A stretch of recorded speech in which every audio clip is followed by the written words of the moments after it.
Então, a gente vai falar um pouco sobre decisões de tratamento e sobre adequação do meio. Até algum tempo, né, principalmente durante o século passado, a gente viveu uma era na odontologia chamada de era restauradora, onde basicamente o diagnóstico da doença era baseado nas sequelas da doença, era baseado na presença ou não de cavitação no dente. Havia uma falta de conhecimento da doença e da sua evolução.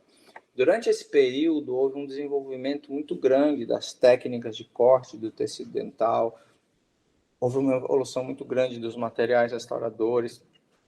Então surgiram as resinas compostas, surgiram os adesivos, foram evoluindo, as resinas foram evoluindo, os amálgamas foram evoluindo na sua composição, os instrumentos rotatórios foram evoluindo, as brocas, as pontas, todos os instrumentos de corte e restauradores foram evoluindo muito. Por quê? Porque o tratamento da doença, o diagnóstico era tem lesão ou não tem lesão, e o tratamento era restauração. Então, investia-se muito em técnicas restauradoras que pudessem promover melhor resistência à cárie, né? Então, essa era foi conhecida como uma era restauradora e houve um desenvolvimento muito grande dos materiais.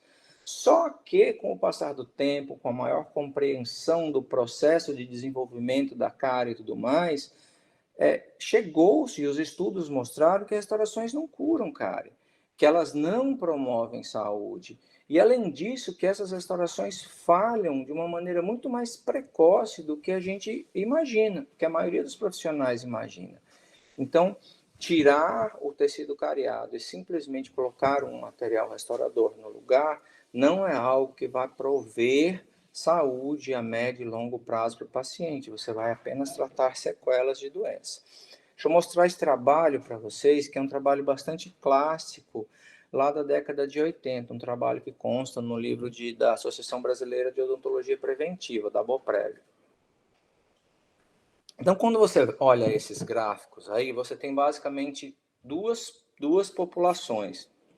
Uma entre 9 e 10 anos e outra entre 11 e 12 anos. Todos estudantes, certo? Em um dos grupos, na minha época de criança, por exemplo, de adolescente, os dentistas eles não faziam parte da unidade básica de saúde, como é hoje. Você tinha dentista dentro das escolas. Então, na década de 1980, havia dentistas dentro das escolas. E aí os dentistas davam atendimento para os alunos lá dentro de cada uma das escolas. Então, esse trabalho pegou escolas onde havia dentistas e escola onde não havia atendimento odontológico. E pegou crianças de duas idades específicas, da mesma faixa etária, e avaliou. Aí, quando você pega na questão do índice CPOD, que é a primeira tabela, a parte de cima da tabela, você vai ver que o grupo onde havia dentista na escola tinha um número muito maior de superfícies que receberam tratamento comparado ao grupo que não tinha dentista na escola, o que é óbvio. Tinha dentista, o dentista tratava, restaurava, extraía. Então, o índice CPOD desse grupo onde havia dentistas era muito maior do que o grupo onde não havia dentistas. Só que quando você avalia o quadro de baixo, que você avalia a prevalência da doença cárie, você vê que para os dois grupos os números são absolutamente iguais, sem nenhuma diferença estatística. Ou seja, a presença do dentista estava fazendo diferença apenas no oferecimento de tratamentos curativos, mas não estava gerando impacto nenhum no controle da doença cárie. Então, isso mostra que restaurações não curam cárie e que o papel do dentista, sendo um papel meramente restaurador, não traz impacto nenhum na prevalência da doença cárie. Com o conhecimento maior do processo da doença cárie, o diagnóstico ele passou desse diagnóstico simplesmente de enumeração de lesões, né? Quando a gente era criança, né? Você ia no dentista, aí o dentista pegava aquela sonda exploradora número 5 bem afiada, chegava lá na superfície oclusal, chega dói, só de pensar. e ficava passando a sonda assim, bem forte. Se a sonda prendesse, era cárie. E se a sonda não prendesse, não era cárie. Então você ia para o dentista e falava assim, eu só tive 3 cáries, só tive 2 cáries, tive 6 cáries. Só que na verdade tudo era baseado na sonda prender ou não prender, ou então ter uma cavitação. E o diagnóstico saiu desse conceito de ter lesões ou não ter lesões para fatores mais abrangentes, onde você avalia os fatores que são os fatores etiológicos causadores da doença cárie, os fatores determinantes e os fatores modificadores que atuam no indivíduo e na população. Certo? Vou desenhar bem bonitinho para vocês. Não se usa sonda exploradora para diagnóstico de cárie, em hipótese alguma. Nenhuma. Para que serve sonda exploradora? Sonda exploradora serve para você sondar margens, bordas de restauração, para verificar a presença de excessos, para verificar a presença de falhas, ou trabalhar com a lateral dela para verificar a presença de biofilme, mas pegar a ponta da sonda e sondar a superfície oclusal para ver se a sonda está prendendo ou não, é um diagnóstico para lá de ultrapassado, gera falsos positivos, ou seja, você vai diagnosticar cárie onde não existe cárie. Ele não é um exame específico, tá? E, além de tudo, você pode lesar locais onde há desmineralização e não tem cavitação ainda. A própria sonda pode gerar uma cavitação e levar micro-organismos de um sítio para o outro. Então, sonda exploradora não é usada para diagnóstico de cárie. Diagnóstico de cárie a gente faz com a visão apurada, com campo limpo, seco, bem iluminado, associado a uma radiografia interproximal. Assim se faz diagnóstico de cárie. Bom, a gente conhece esse diagrama da evolução da cárie, né, onde você tem a presença de micro-organismos específicos, o substrato específico, o hospedeiro e os dentes associado ao tempo, e a interação desses fatores leva à cárie. Ao redor desse diagrama há aqueles fatores modificadores, né, que é condição socioeconômica, local onde mora, hábitos de vida, etc., que são fatores que podem interferir em maior ou menor grau na interação desses outros fatores. Mas a gente sabe, portanto, que a cárie é uma doença multifatorial.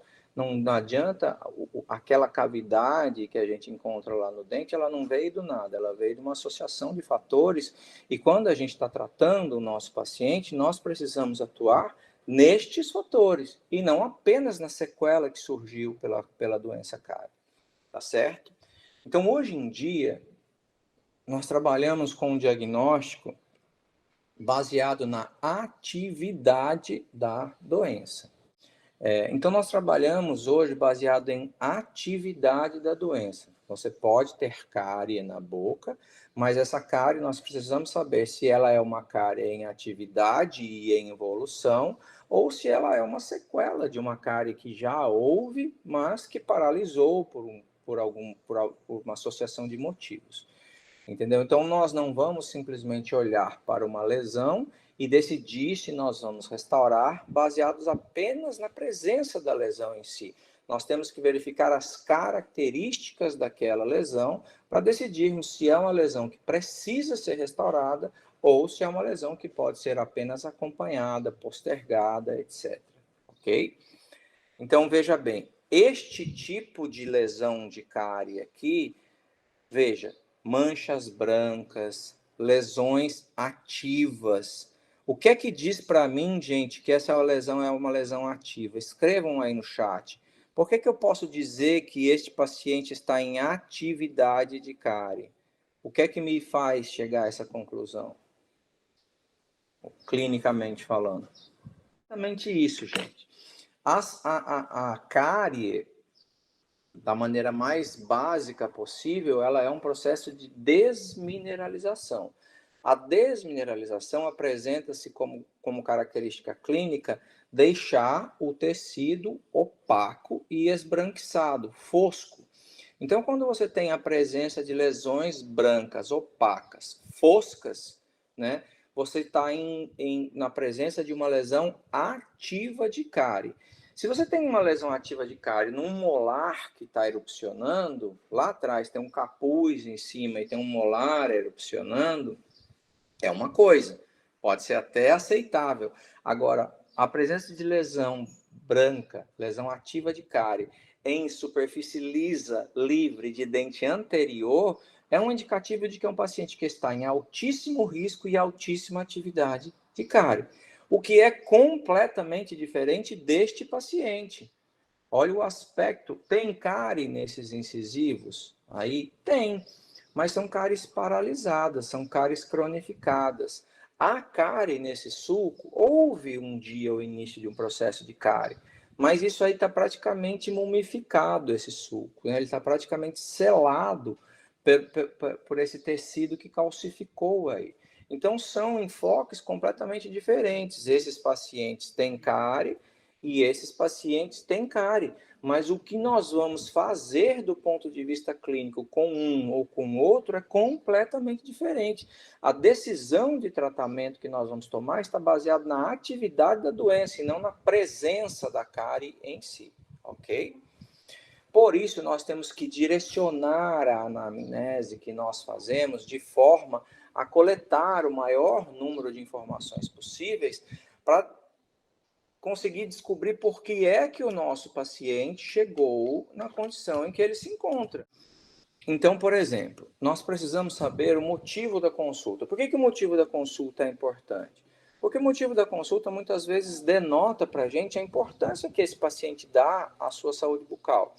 Então, se o seu paciente chegar e falar assim, não, doutor, eu vim aqui porque eu estou muito preocupado com os meus dentes, porque eu queria resolver a estética, porque está me incomodando isso, é uma coisa. Agora, tem pacientes que chegam lá e falam, eu vim aqui porque meu pai mandou, eu vim aqui porque minha mãe me trouxe, eu vim aqui porque está doendo e eu não tinha mais como empurrar, entendeu? Então, o motivo da consulta, ele é importante porque ele denota a importância que o paciente dá à sua saúde bucal. A gente precisa saber o histórico de saúde desse paciente, porque o histórico de saúde pode trazer condições que impliquem na condição clínica bucal desse paciente. Por exemplo, né, se o paciente tiver alguma doença que cause hipossalivação, né, como síndrome de Sjögren, né, ou atrofia de glândulas salivares, ou um paciente que teve um câncer de cabeça e pescoço e recebeu radioterapia na região de glândulas salivares, esse paciente, consequentemente, vai ter hipossalivação. Ao ter hipossalivação, esse paciente naturalmente torna-se mais suscetível à doença cárie, entendeu? Então, a gente precisa saber dessas condições de saúde para, eventualmente, descobrir o porquê de um desequilíbrio que aconteça na boca desse paciente. Nós precisamos saber as medicações que ele toma, não apenas por causa das interações que essas medicações têm com os sistemas do organismo, mas porque, dependendo da medicação, você pode ter açúcares. Então, por exemplo, um paciente que faz uso de medicações contínuas, uma criança, por exemplo, algumas dessas medicações contêm açúcar na composição. E esse açúcar pode causar um certo desequilíbrio dependendo dos hábitos do paciente. Então, nós precisamos saber. Algumas medicações também causam efeito de hipossalivação e a sensação de xerostomia. Aliás, vamos definir diferenças que são importantes aqui. Às vezes, o termo xerostomia ele é usado de maneira errada. Tá? Xerostomia não é a baixa produção de saliva. A baixa produção de saliva é a hipossalivação. Xerostomia é a sensação de boca seca causada pela hipossalivação, ok? Então, um paciente xerostômico é um paciente que tem a sensação de boca seca. Ele pode ter uma hipossalivação considerável ou não, tá? Mas para a gente o importante mesmo é a presença ou não da hipossalivação. A baixa produção de saliva diminui as defesas do dente, torna esse paciente, consequentemente, mais suscetível à doença cárie. Algumas medicações têm influência negativa na salivação e isso deve ser avaliado, ok? E os medicamentos que contêm sacarose também podem ser importantes se eles estiverem sendo usados de maneira contínua. Outra coisa é que a gente tem que avaliar os fatores que interferem na saúde geral do indivíduo, né? Então, a situação socioeconômica, ela é preponderante? Não é, mas ela pode ser muito importante. Você pode pegar uma pessoa que vive numa condição de fragilidade socioeconômica e tenha uma excelente saúde bucal, mas, via de regra, uma pessoa que está numa condição de vulnerabilidade social, socioeconômica está mais predisposta a ter doenças, né? Por falta de condições, por falta de instrumentos para exercer o cuidado de higienização correta, muitas vezes. O local onde mora é importante. Por quê? Porque, eventualmente, você pode ter uma pessoa que não tem acesso, por exemplo, à água de abastecimento. Se não tem acesso à água de abastecimento da rede oficial, que é fluoretada, a pessoa pode ter acesso à água de poço, essa água não ter flúor, e essa pessoa também não ter acesso a nenhum tipo de composto fluoretado, como cremes dentais, essas coisas, e aí a pessoa não tem acesso ao flúor, isso influencia no desenvolvimento da doença cárie também, tá bom? O local onde trabalha é importante. Eu vou mostrar um caso para vocês de uma menina de 12 anos que a gente só chegou, que estava numa situação de poliesculhambose múltipla na boca, né? E a gente só chegou ao diagnóstico do que estava acontecendo com ela quando a gente relacionou ao local de trabalho. A gente vai falar sobre isso lá na frente. Mas, por exemplo, local de trabalho é importante porque imagina que você está atendendo um paciente, você vai fazer um monte de restaurações de resina nesse paciente e você vê que as restaurações que ele tem já apresentam um monte de manchamento. Aí você vai ver, o cara trabalha num escritório ou é gerente de banco, alguma coisa assim. Essas pessoas que trabalham em ambientes fechados, com atendimento de pessoas, o que elas fazem de meia em meia hora? Hein, gente? Toma café. Toma café, exatamente. Então, pessoas que trabalham em ambientes fechados são pessoas que consomem muito café, muitas vezes café com açúcar. Poucas pessoas tomam café com adoçante. Então, você vai ter o fator do manchamento causado pelo café e o fator da queda de pH constante pelo consumo de açúcar. Então, isso precisa ser avaliado. Os hábitos de higiene desse paciente precisam ser avaliados, a frequência de escovação, de uso de fio, fita, palito, etc. E aí não adianta acreditar no que o paciente diz. Acredito que mesmo com a pouca experiência que vocês têm, todo e qualquer paciente que vocês perguntarem, escuta, você escova o dente? Claro que eu escovo. Quantas vezes por dia? 3 vezes por dia. Todo mundo diz que escova 3 vezes por dia. Mas na grande maioria estão mentindo. Normalmente, o indicativo que nós vamos ter do nível de escovação do paciente é o acúmulo de biofilme e a presença da gengivite, né? Então, eu tinha um professor de periodontia na graduação que ele dizia assim, a gengiva não mente jamais. Né? Então, se você tiver uma gengiva com inflamação, se você tiver sangramento à sondagem, significa que pelo menos a 24 horas o biofilme não é removido adequadamente daquele sítio. Então, por mais que o cara diga que está escovando, ele pode estar até escovando, mas não está escovando direito. Né? Então, a gente precisa avaliar essa frequência. E também precisa avaliar o acesso que este paciente tem a compostos fluoretados, seja se ele tem acesso à água de abastecimento fluoretada, seja se ele faz uso de dentifrícios fluoretados, quais dentifrícios ele faz uso, se ele faz uso de algum tipo de bochecho, de colutório, de tablets fluoretados, ou se ele faz aplicações profissionais frequentes de compostos fluoretados, enfim. A gente precisa saber qual é o acesso que esse paciente tem aos compostos fluoretados para eventualmente descobrir os motivos de um possível desequilíbrio, tá? E a data da última visita ao dentista também é importante porque ela dá um certo indicativo do nível de preocupação. Então, o paciente que fala assim, não, 6 meses atrás eu tive e agora eu voltei para dar uma revisada para ver se está tudo bem. Pô, é um paciente que está preocupado. Ah, a última vez, nem lembro, ó. Nem lembro e fui porque eu fui, obrigado. Então, é um tipo de preocupação completamente diferente. Então, quando a gente chega diante de uma situação como essa, gente, lesões zonas de mancha branca de cárie, entre os incisivos centrais, já cavitações, laterais com mancha branca, gengiva inflamada. Esse paciente está escovando o dente, gente? Não, não está. E aí, infelizmente, tem gente que olha para esse paciente e ele está com uma lesão de cárie lá no premolar e coloca no seu projeto terapêutico que tem que iniciar o tratamento pela restauração do premolar e fazer uma aplicaçãozinha de flúor nesse paciente.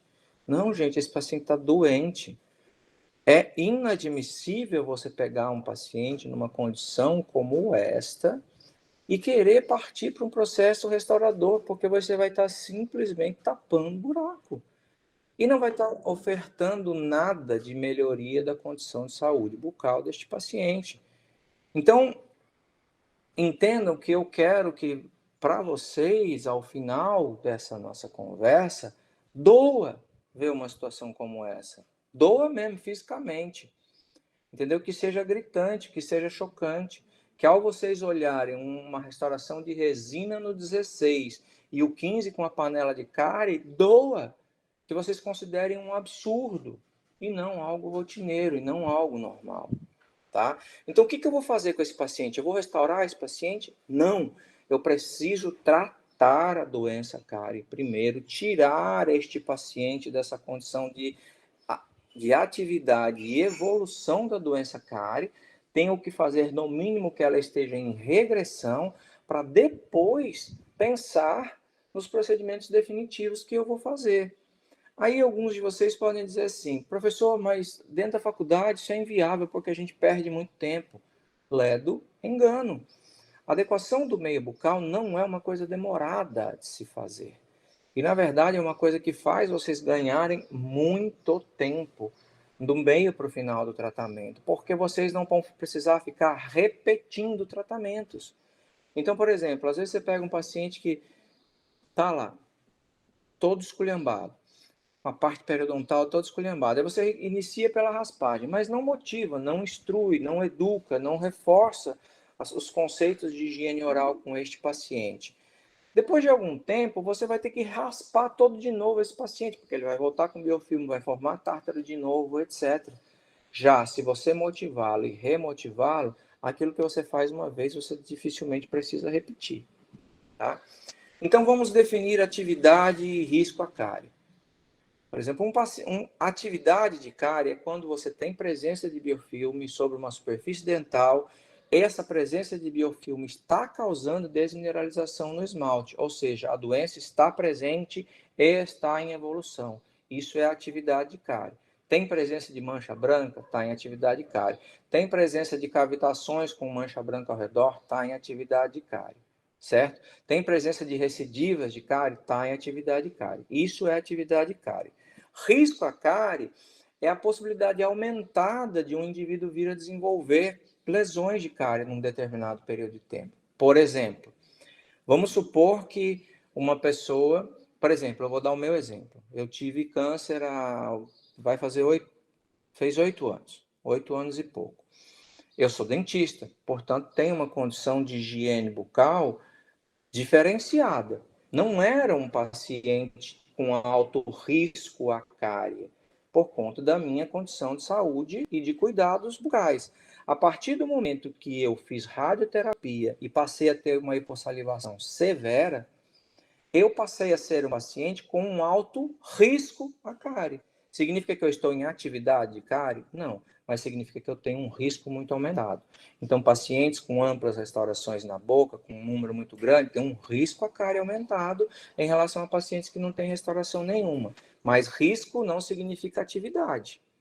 Nós vamos atuar, né, nós precisamos tomar cuidado com os pacientes, principalmente que estão em atividade de cárie, e principalmente se for uma atividade de cárie alta. Bom, então vamos lá. A gente precisa, ao avaliar o nosso paciente, definir, a cárie está presente, a atividade de cárie, ela é atual, como nessa foto dos incisivos, ou ela é uma atividade anterior, como foi, por exemplo, nesses sulcos oclusais. Aqui, a minha atuação é uma, nos molares é outra. Então, se eu estiver fazendo o exame desse paciente, nestes incisivos, eu vou ter que fazer a paralisação da progressão dessa doença e depois vou ter que pensar em restaurações para repor, reconstituir o dente, devolver estética, essas coisas. O que é que eu vou ter que fazer nesses molares, provavelmente? Nada. Eles estão selados pelo tecido cariado, né? Então, aqui, olha a presença desses... Olha a quantidade de biofilme que está presente aqui. Então, eu preciso... Olha esses incisivos. Aqui eu tenho uma quantidade de biofilme absurda. Estou em atividade cárie. Agora, olha esses outros. Eu tenho cavitação? Tenho. Vou ter que fazer a restauração? Sim. Mas esse paciente está em atividade cárie hoje? Não. Então, são enfoques diferentes. Aqui, eu já posso pensar num planejamento apenas de fechar essas lesões e depois iniciar o processo restaurador. Aqui, eu tenho que tirar esse paciente da condição de doença primeiro.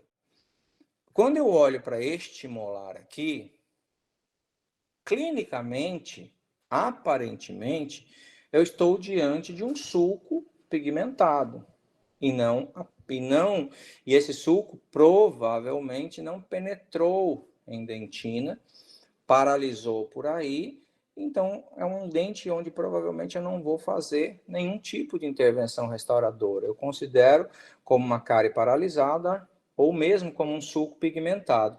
Como é que eu vou ter certeza disso, gente? Se eu olho para este dente, como é que eu vou ter certeza se isso é um sulco pigmentado, uma cárie paralisada, ou se eu já tenho comprometimento dentinário? Para avaliar superfície interproximal e superfície oclusal de molares, faz o diagnóstico clínico, aparentemente não tem nada e confirma pelo radiográfico. Já aqui, você tem a presença de uma cárie aberta, é o oposto extremo. Então, aqui eu preciso de uma radiografia para me certificar. Aqui eu não preciso, eu preciso de radiografia talvez só para ver a profundidade dessa lesão, mas eu já sei que eu vou precisar chegar com a restauração. Agora, quando eu avalio dois pré-molares aqui, eu queria que vocês parassem para avaliar comigo. Deixa eu ver se eu consigo dar um zoom, acho que não dá para dar zoom. Há diferenças entre esses dois pré-molares, este primeiro pré-molar e este segundo pré-molar. Há diferenças entre os sulcos deles, gente? Vocês conseguem ver? Olhem, vamos olhar essas duas regiões da cavidade. Aqui você vê uma cavitaçãozinha e aqui você vê uma cavitaçãozinha também, ok? Agora olhem as vertentes da cúspide ao redor dessa cavitação. E olhe a vertente da cúspide ao redor desta cavitação. Vocês estão vendo essa região de desmineralização aqui na vertente de cúspide? Sim. Pronto, gente. Então, deixa eu dar esta dica clínica para vocês. Quando vocês encontrarem uma imagem como essa, presença de uma cavidadezinha com desmineralização em vertente de cúspide, isso é um sinal patognomônico. Lembram que é o sinal patognomônico? Sim, característico dessa condição. Ele por si só já nos dá o diagnóstico. Então, se vocês encontrarem uma situação como essa, certeza, para ser bem redundante, certeza absoluta que aqui há uma cavitação e ela já está em dentina, certo? Aqui você não tem a mesma condição, você poderia até ter, mas provavelmente não. Então veja, dentes vizinhos, condições semelhantes, provavelmente esse vai receber uma restauração e esse apenas instrução de higiene oral, no máximo um selamento, alguma coisa assim. Entendem que o diagnóstico ele não é baseado apenas na aparência, mas no estado da lesão em relação à presença de atividade da doença cárie ou não. Ok? Então, ó, aqui temos lesões de mancha branca, o paciente está em atividade. Aqui nós temos cavitações de cáries que aconteceram, paralisaram e estão aí, são sequelas. Aqui nós vamos tratar as sequelas da doença. O paciente já não está mais em evolução. Aqui não, aqui nós temos que tratar a doença primeiro. Então, o plano de tratamento para esses pacientes é diferente. Aqui eu já posso pensar em fazer um enceramento e fazer as restaurações de posta. Botar um ionômerozinho e depois de restaurar. Aqui eu preciso tirar o paciente dessa condição de evolução da doença cárie para depois pensar no processo restaurador, tá? E é importante que nós diferenciemos mancha branca de cárie de lesões não cariosas. Por exemplo, essas lesões são lesões fluoróticas, que às vezes a gente consegue remover com uma microabrasão de esmalte, por exemplo. Qual que é a diferença básica das lesões cariosas de mancha branca para as lesões não cariosas? Nosso fator principal, né? Então, daí, gente, vocês já tiram uma coisa importante. Diagnóstico de cárie não se faz com saliva. Você precisa, muitas vezes, botar rolete de algodão e secar bem o elemento dentário, porque você vai, desmineralização, muitas vezes você só vai ver com o dente bem seco. Senão você pode confundir, porque a lesão opaca, se ela estiver coberta por saliva, ela vai se tornar brilhante, tá? Então, se você secou, ressecou e a lesão está com aspecto brilhoso, ela pode ser uma hipoplasia ou uma fluorose, não uma lesão de mancha branca. Ou mesmo ela pode ser a sequela de uma lesão de mancha branca, né? Houve a lesão, ela remineralizou e ficou só a sequela ali. Coisas que são importantes para a gente. Lesões de mancha branca, elas se apresentam opacas e normalmente, via de regra, ou elas estão numa região com acúmulo de biofilme, como, por exemplo, um molar que está erupcionando e que tem um capuz de gengiva. É normal você ter uma lesão de mancha branca por baixo dele. Ou então, elas estão próximas ao colo do dente, onde acumula biofilme. Então, aí são bem característicos de ter lesão de mancha branca. Agora, se tiver lesão na borda incisal de um incisivo central como esse, isso é lesão de mancha branca? Provavelmente não. Provavelmente aí é uma hipoplasia. Ou então você tem lesões espalhadas, como nesse caso aqui, que atingem dentes homólogos. Provavelmente você está diante de uma fluorose. Fluorose é uma doença de desenvolvimento, então ela atinge dentes homólogos. Tem no 11, vai ter no 21, provavelmente. Entendeu? A lesão de mancha branca ela pode atingir sítios individualmente, assim como a hipoplasia, e a hipoplasia, as lesões de mancha branca de cárie, elas normalmente acontecem próximas ao colo e estão associadas à presença de biofilme, enquanto as outras lesões não. Ok, e a gente tem presença de outras lesões, né? Sulcos pigmentados, a gente tem alguns molares que estão inclusive com cálculo na superfície oclusal. Esse dente vai ter cárie? Certamente não. A gente tem presença de manchamentos por colônias de bactérias, chamadas de indultos, né? Indulto negro, nesse caso aqui, né? Esses dentes aqui são manchados por bactérias que se pigmentaram, que se cromatizaram, mas não são cárie, tá bom? No caso do exame intraoral, o que é importante eu avaliar? Se o paciente tiver a mucosa seca e esbranquiçada, é um indicativo de que esse paciente tem baixa secreção salivar. E baixa secreção salivar implica, muitas vezes, via de regra, num aumento a possibilidade de ter cárie, né? A presença de biofilme e de gengivite indica o controle e os hábitos de higiene oral. Porque muitas vezes, gente, o paciente, ele sabe que está vindo para o dentista e naquele dia ele capricha na escovação. Então, por isso que o índice de placa visível, ele não é tão seguro assim. Porque naquele dia o paciente pode estar com índice de placa visível, né, de biofilme menor, porque ele caprichou na escovação. Mas, se ele não escova bem regularmente, a sua gengiva vai estar inflamada. Então, por isso que a condição gengival é importante de ser avaliada. Tá? A experiência anterior de cárie indica a prevalência, que indica o risco do paciente. Esse risco pode ser mudado, lembrem-se. Vocês vão ver casos que nós pegamos pacientes em altíssimo risco e atividade cárie e transformamos em pacientes com baixo risco a cárie, né? Mas se o paciente tem muitas restaurações presentes na boca, ele já experimentou, vivenciou a doença cárie muitas vezes, ele é um paciente com risco aumentado, tá?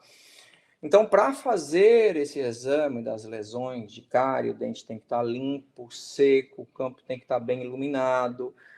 Eu tenho que observar, então, o tipo de lesão, se ela está onde é que ela está localizada e se ela está ativa ou não, para daí chegar ao diagnóstico correto. Então, vamos lembrar da superfície oclusal. Na superfície oclusal, você tem a cárie se inicia muitas vezes como um ponto na parede lateral da vertente. É um outro erro. Às vezes as pessoas imaginam assim, dentes que têm um sulco profundo são dentes que têm uma possibilidade maior de desenvolver cárie por causa desse sulco profundo. Não é verdade.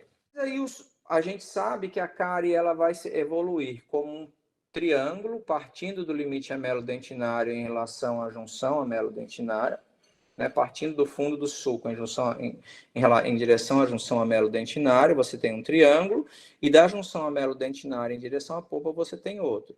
Então, numa superfície oclusal, veja que o aspecto da cárie é um aspecto losangular, certo? Veja, você tem um pontinho na superfície oclusal, quando chega no limite amelodentinário, a cárie espalha e depois ela vai focando em direção à polpa. Isso significa que, às vezes, você pode ter só um pontinho superficial, mas internamente essa cárie já ser maior. Por isso que o exame clínico sozinho não determina o diagnóstico. Por isso que é necessário associar a uma radiografia interproximal para você se certificar de que não há comprometimento dentinário, tá certo? Então, eu vou ter que fazer profilaxia no paciente, porque se tiver biofilme, mascara lesões, tá? Eu tenho que secar bem o dente, procurando áreas de desmineralização. Eu tenho que estar com uma iluminação de qualidade, um refletor. Se o refletor de vocês lá não ajudar, pega a luz do celular e pede para o auxiliar colocar lá, para ajudar no diagnóstico. Comprem uma lanterninha para ajudar no diagnóstico de LED, tudo isso é importante. A radiografia interproximal, que a gente já viu que ela tem menor distorção, né? E tem exames complementares. Existem aparelhos, inclusive de laser, que ajudam no diagnóstico de cáries, ok? Mas veja, é importante a gente avaliar estágio de desenvolvimento do dente. Esse dente aqui, primeiro, já está completamente erupcionado, já está em contato com o antagonista, já está há mais de 2 anos na boca e tem essa lesão enegrecida. Será que isso aqui é cárie? Muito provavelmente não. Dificilmente um dente há mais de 2 anos na boca, em contato com o antagonista, totalmente erupcionado, vai desenvolver cárie. Dificilmente. O dente ele vai desenvolver cárie enquanto principalmente ele está em estágio de erupção incompleta, sem contato com o dente antagonista. Não há o processo de autolimpeza pelo atrito com o dente vizinho, antagonista, e aí você depende exclusivamente da higienização correta do paciente para remoção do biofilme e para levar flúor àquela região, tá bom? Então, dentes que estão em estágio de erupção acumulam muito mais biofilme do que dentes completamente erupcionados. Consequentemente, esse dente tem uma possibilidade muito maior de ter lesões ativas de cárie do que este dente. Isso é um fator para ser considerado na hora do diagnóstico. E às vezes você pega um dente, ele tem tanto biofilme dentro que lesões ativas de cárie passam batidas. Por isso que é necessário fazer uma profilaxia para fazer um diagnóstico de cárie bem feito, ok?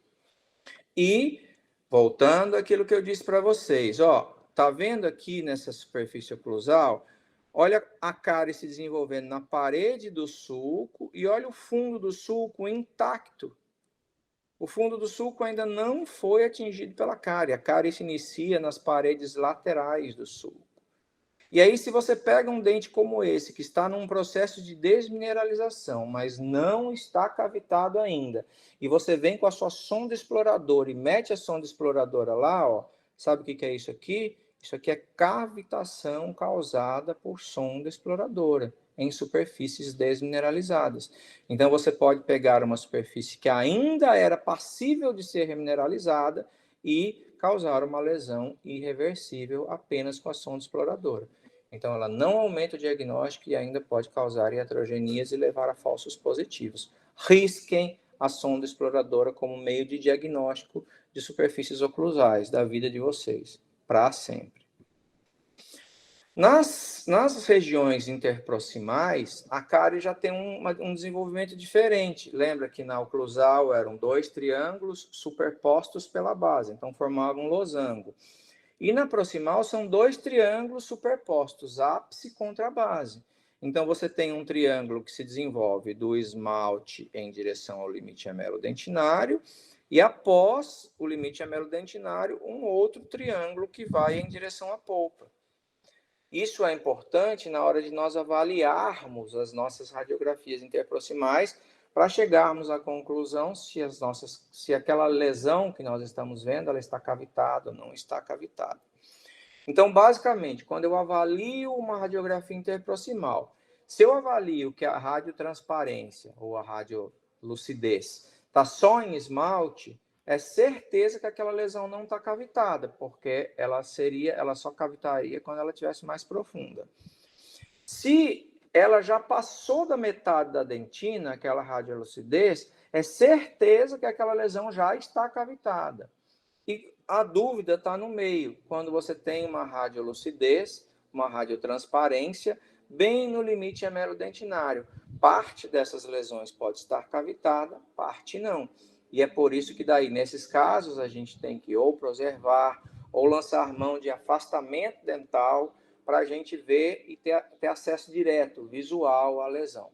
Se não houver cavitação ainda, essas lesões são passíveis de serem remineralizadas, em boa parte. Se já houver cavitação, aí nós temos que atuar, em grande parte das vezes, de maneira restauradora, tá? É preciso avaliar a presença de biofilme, a presença de gengivite para tomar as decisões. Às vezes, fazer afastamento com borrachinhas, etc., para verificar se é só uma desmineralização ou se já tem cavitada. Olha aqui, a mesma situação, aliás, mesma não, uma situação muito parecida com aqueles dois premolares que eu mostrei para vocês. Veja que este aqui, você tem um sulco enegrecido ao redor de toda a oclusal. Mas veja que as vertentes de cúspide, elas estão intactas, sem biofilme, sem nenhum tipo de manchamento, certo? Já este outro premolar aqui, você tem a presença de uma lesão esbranquiçada e opaca em vertente de cúspide. A radiografia não está legal, mas quando você pega esse segundo pré, você já vê uma lesão em dentina. Então, aqui você tem lesão em dentina e aqui você só tem um subpigmentado. Aqui você vai ter que restaurar e aqui você não vai ter que fazer nada. Por isso que o diagnóstico ele tem que ser feito de maneira bem acurada, porque dentes vizinhos parecidos podem ter diagnósticos e condutas terapêuticas completamente diferentes. Olha aquela situação que eu falei para vocês. Olha, ó, ponte de esmalte, né? Lesão esbranquiçada, é sinal patognomônico de cárie, tá? E aí a importância da radiografia interproximal. Olha, este dente aqui é o mesmo deste dente aqui. Olha, na interproximal você vê direitinho a relação da cárie com o corno pulpar. Já na periapical você tem o esmalte sendo jogado sobre o tecido cariado e você tem um mascaramento completo da lesão de cárie. Ó, o mesmo dente visto por perspectivas de radiografias diferentes. E outra coisa, hoje em dia, pela presença do flúor na água de abastecimento e tudo mais, nós temos muitas vezes a presença de você tem o início da progressão da cárie, só que o flúor que vai tendo contato com essa superfície de esmalte, ele mantém o esmalte mineralizado, mas internamente a cárie vai progredindo. Este paciente foi um paciente que eu atendi lá em São Paulo ainda, quando eu morava lá, já tem mais de 20 anos esse caso. E eu falei assim, eu isolei, né, e falei assim, vou abrir uma restauraçãozinha de classe 1, né? E quando eu abri a restauraçãozinha de classe 1, era isso aqui, ó. Tinha comprometimento endodôntico, inclusive, já. Este pontinho aqui, ó, já tinha comprometimento endodôntico. Né? Isso são as chamadas lesões ocultas, por isso a importância da radiografia. Este paciente aí é um paciente que apareceu na clínica integrada, na urgência da clínica integrada lá da Unifor, lá em Fortaleza, quando eu dava aula lá. E aí ele chegou dizendo assim, estou com dor nessa região inferior. Olhem para estes dentes, apesar de estar com saliva. Na opinião de vocês, qual dente dói? O primeiro ou o segundo molar? Segundo. qualquer pessoa em sua consciência vai dizer que é o segundo molar, concordam comigo? Só que quando a gente radiografa, olha só, o segundo molar tinha uma cárie? Tinha, mas olha o primeiro molar. Este pontinho aqui era esta lesão de cárie aqui. Tá? Então a gente precisa fazer um diagnóstico apurado e a radiografia ela é de suma importância para que isso aconteça. Essa é a primeira parte da aula que trata sobre o diagnóstico de cárie. Convido você a assistir a segunda parte que tratará de um tema de extrema importância, que é a adequação do meio bucal.